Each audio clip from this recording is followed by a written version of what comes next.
Sebuah gereja di Korea Selatan menyemprotkan air garam ke dalam mulut jemaatnya yang percaya bahwa air garam itu mampu mencegah penyakit yang paling ditakuti di dunia saat ini, tapi justru menginfeksi 46 orang.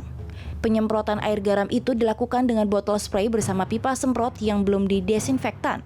Cuplikan gambar video ini berasal dari komunitas gereja River of Grace di Provinsi Gyeonggi, Seoul Selatan. Gambar tersebut menunjukkan seorang petugas gereja memasukkan pipa semprot ke dalam mulut satu jemaat ke jemaat lain selama ibadah yang diikuti 100 orang pada awal Maret lalu.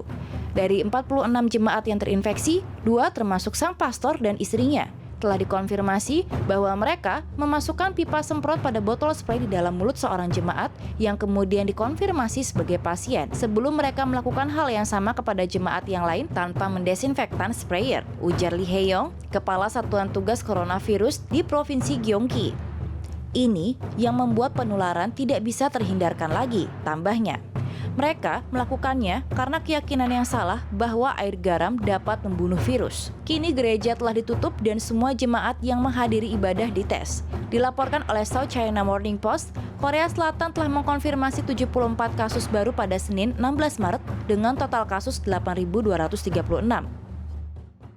Di tengah situasi dunia yang sedang panik karena pandemi saat ini, pemerintah di setiap negara mewajibkan warganya untuk selalu menjaga kebersihan dan kesehatan diri, seperti mengenakan masker dan juga rajin mencuci tangan. Untuk mencegah penyakit lebih baik lagi, selalu rajin membawa hand sanitizer kemanapun pergi. Tapi seorang wanita Taiwan hampir merusak kornea matanya ketika ia menggosok matanya dengan tangan penuh dengan hand sanitizer berisi alkohol. Menurut ET Today yang dilaporkan oleh China Press, wanita yang bernama Zhuang ini berkata matanya kering, maka itu ia punya kebiasaan menggosok matanya. Setelah ia menyemprotkan hand sanitizer ke tangan, secara tidak sadar ia menggosok tanpa menyadari bahwa tangannya masih basah. Awalnya ia tidak merasakan apapun, namun setelah beberapa saat ia mulai merasakan rasa geli dan gatal pada matanya.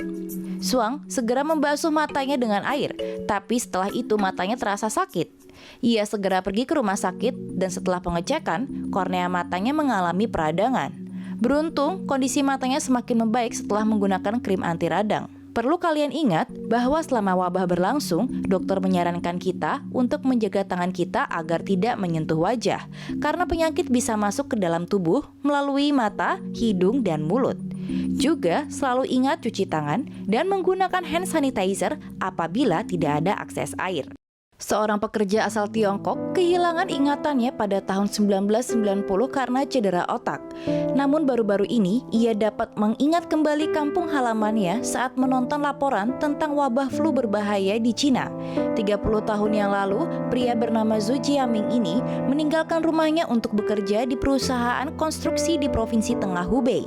Sayangnya, di tahun yang sama ia mengalami kecelakaan serius yang membuatnya amnesia jangka panjang. Mirisnya saat itu ia juga kehilangan kartu identitasnya, sampai akhirnya ada pasangan yang berbaik hati menawarkannya tinggal bersama mereka. Meskipun berusaha keras untuk mengingat masa lalunya, ia tidak bisa mengingat apa-apa tentang rumah dan keluarganya. Pada tahun 2015, Zhu bersama keluarga angkatnya pindah ke Yunhe, Provinsi Zhejiang. Tanpa ia sadari, ia berada hanya 1.500 km dari kota kelahirannya. Setelah Zhu pindah ke Zhejiang, ingatannya perlahan mulai kembali. Suatu hari ia menonton tayangan berita tentang virus berbahaya di Wuhan. Zhu tiba-tiba bisa mengingat kembali dari mana ia berasal. Ia segera menghubungi polisi setempat untuk membantunya mencarikan alamat keluarganya. Rupanya ayah Zhu telah meninggal 18 tahun yang lalu. Ia memiliki ibu yang kini sudah berusia 83 tahun dan 4 orang saudara kandung. Lewat video call, sang ibu mengatakan, "Kukira aku tidak bisa berjumpa lagi denganmu, anakku." Sang ibu berkata sambil berlinang air mata. "Aku sangat senang ternyata kamu masih ada." Karena Zhu telah dinyatakan hilang bertahun-tahun, dirinya tidak lagi tercatat di kota kelahirannya. Saat ini, Zhu tengah mengurus agar bisa kembali tercatat sebagai warga dari kota kelahirannya dan segera bisa berjumpa kembali dengan keluarganya. Ini adalah Matt Colvin, seorang seller di Amazon dari Tennessee yang telah membeli dan menimbun 17.700 botol pembersih tangan bersama saudara lelakinya yang siap mengeksploitasi dan mendapatkan keuntungan dari pandemi. Setelah kematian pertama kasus penyakit C di Amerika Serikat, saudara laki-laki Matt, Noah, mengendarai 1.300 mil melintasi Tennessee dan Kentucky, mengisi truk U-Haul dengan ribuan botol pembersih tangan dan tisu antibakteri. Sementara itu, Matt bersiap untuk menimbun dengan lebih banyak tisu dan pembersih dan mulai mendaftarkan barang-barangnya di Amazon,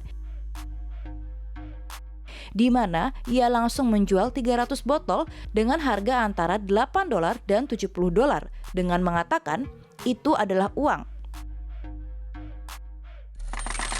Keesokan harinya, Amazon menendang barang-barangnya dari rak dan mengingatkan orang lain juga, jika Anda terus menaikkan harga, Anda akan kehilangan akun Anda. eBay segera mengikuti langkahnya dan memberlakukan aturan yang lebih ketat, melarang penjualan masker Amerika Serikat atau pembersih. Jadi, apa artinya itu bagi kita dan simpanan harta karun Matty? Magpie Matt sekarang duduk di tempat penyimpanan yang tidak bisa ia gerakan.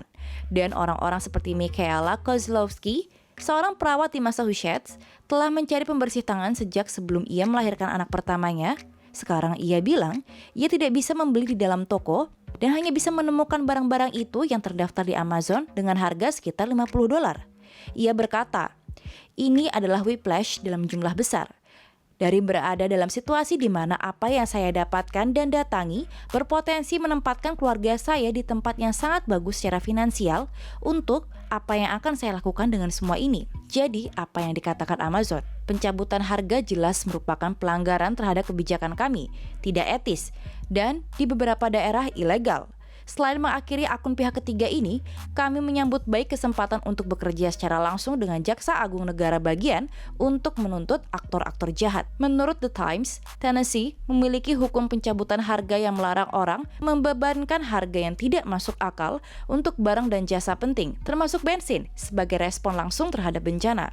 Pada hari Sabtu, setelah The New York Times menerbitkan berita ini, kantor Jaksa Agung Tennessee mengatakan telah mengirim simpatisan ke rumah Tuan Colvin, memberinya surat peringatan dan penghentian, dan sekarang sedang menyelidiki kasusnya. Tentu saja, Matt tidak percaya ia menaikkan harga, meskipun faktanya ia menagih $20 di Amazon untuk 2 botol Purell yang dijual normal seharga masing-masing $1. Tuan Colvin sejak itu menyatakan sedang mencari cara untuk menyumbangkan semua perbekalannya. Bagus, Matt. Ada pria kecil yang rakus.